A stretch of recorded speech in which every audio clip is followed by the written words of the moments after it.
اللہ ताला की एक नाफरमान और गुनहगार मखलूक शैतान इब्लीस, जिसने इंसानों को बरगलाने की कसम खाई थी और कहा था कि मैं ता क़यामत अल्लाह की मखलूक को बरगलाता रहूँगा और उससे गुनाह करवाता रहूँगा।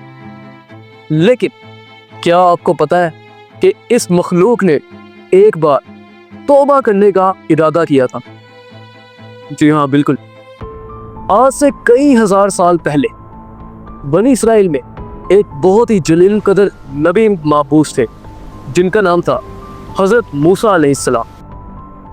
वही नबी जिन पर तौरात नाज़िल की गई, वही नबी जो कोहे तूर पर अल्लाह ताला से हम कलाम होने जाते थे। एक रोज़ शैतान इब्लीस हज़रत मूसा के पास आया और कहने लगा, ऐ मूसा, तू तो अल्लाह से हम कलाम होता है, अल्लाह से बात करता है, तो क्या तू अल्लाह से जाकर ये पूछ सकता है कि अगर मैं तौबा करना चाहूँ तो क्या मेरी तौबा कबूल की जा सकती है?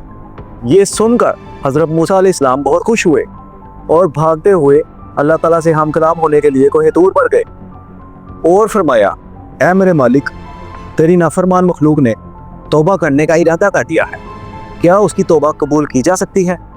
जिसके जवाब में अल्लाह ताला ने फरमाया कि ठीक है, कोई मसला नहीं, जो मेरी शर्त पहले थी वही मेरी शर्त अब है।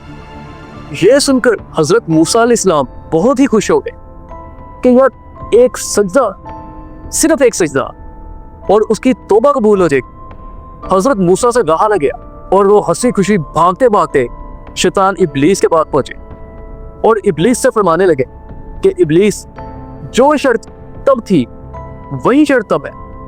लेकिन इब्लीस ने कहा कि ए मूसा, हज़रत आदम अलैहिस्सलाम तो तब जिंदा थे, अब तो वो फौत हो चुके हैं, तो मैं सजदा किसे करूंगा? एक दफा दोबारा पूछे। हज़रत मूसा सोच में पड़ गए कि शैतान तो बिल्कुल ठीक कह रहा है, अब ये सजदा किसे करेगा? तो हज़रत मूसा अलैहिस्सलाम भागकर फिर कोहे तूर पर और अल्लाह ताला से फरमाने लगे कि या अल्लाह, हज़रत आदम तो फौत हो चुके हैं, तो वो शर्त कैसे पूरी करेगा? अल्लाह ताला ने फरमाया कि कोई मसला नहीं, उसे कह कि आदम की कब्र को सजदा कर, तेरी तौबा कबूल हो जाए। ये सुन के हज़रत मूसा अलैहिस्सलाम फिर भागे इब्लीस के पास और उसे कहने लगे कि इब्लीस, बहुत आसान तरीका है, तू जाके आदम की कब्र को सजदा कर, तेरी तौबा कबूल हो जाए। और ये सुनकर इब्लीस जोर जोर से हंसने लगा और इतना हंसा कि हंसते हंसते गिर गया और कहने लगा कि ए मूसा, ये शर्त तो मैंने तब नहीं मानी थी जब अल्लाह मेरे सामने था, मेरे रूबरू था, और क्या अब मैं ये शर्त मानूंगा जबकि उसमें और मेरे में 7 पर्दों का फैसला है?